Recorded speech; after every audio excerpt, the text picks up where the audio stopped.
So investors are people too. Yes. And one of the four tenets or pillars of conscious capitalism is stakeholder integration, which is, to me, sounds too much like a business school term. Yeah, sure. But the notion, obviously, is that you're integrating the needs of all stakeholders, customers, team members or employees, investors, suppliers, your community, and the planet.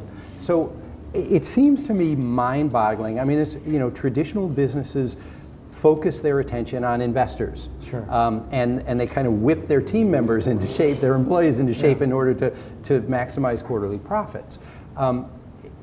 That's easier in a way, not very humane, but how do you... I don't think it really is easier.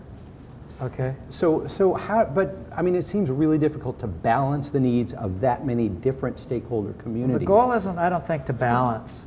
I think that's it's integrate, right? It's putting them together and making them all work together. Look, you don't get to tell Wall Street to buzz off if you're not making a profit. That's just a fact, right? If you're not returning a good return to your shareholders, and particularly in today's world, the average CEO's tenure is about 3 to 4 years before they're gone. So you have to make a profit in order to survive. That's a given, but that can't be the reason for existence. I never once got up in the morning and said, God, I can hardly wait to go make a profit, right? But on the other hand, isn't there fear involved in for example, you offer health care to all employees. Decisions like that are going to ripple in the investor community, right? So isn't there a fear involved in attending to the needs of all these interdependent stakeholder communities and not specifically always focusing on It's only a investors? fear if you make it a fear. Right? I mean, it's not like Starbucks is the only one doing this. There's thousands of companies, mostly private, that are doing this. I can think of Mars Candy, family-owned company, been around for generations, treat their people well, pay their people well, right? A privately held company, or Costco, our own Costco, probably one of the best companies in the world to work for.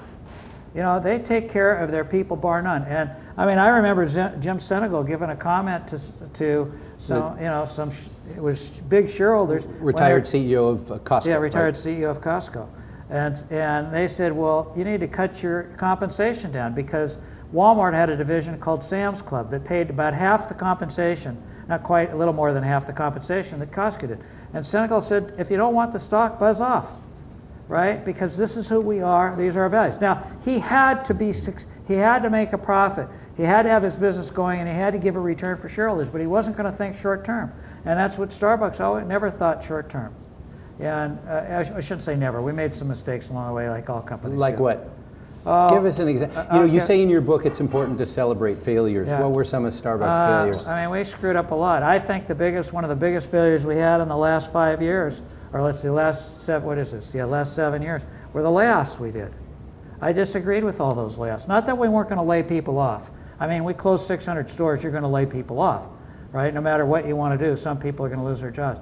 But I thought we laid off way more people than we should have, and we lost so many good people. I mean, they had to go through and replace all those people, but they couldn't replace them because they couldn't replace their souls. They couldn't replace the fact that they loved that place, and they would do anything in that place. And it destroyed so much trust in the organization that I'm not so sure that, at least in the support center, the home office, that it's still back to where it was. And the stores come back a lot faster. They're more immune to all the stuff that goes on. But we made lots of mistakes. We one time when we weren't going to make the quarter, we got scared and we used to give stamps that you put on the coffee bags. Anybody remember that? Okay. And they cut out the stamps, right?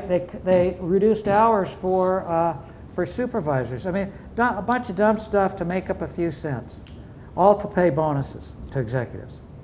It was a terrible decision, and it cost down. And over time, but mistakes but we had the ability to come back and look at ourselves and say, that was stupid, we're not doing that again.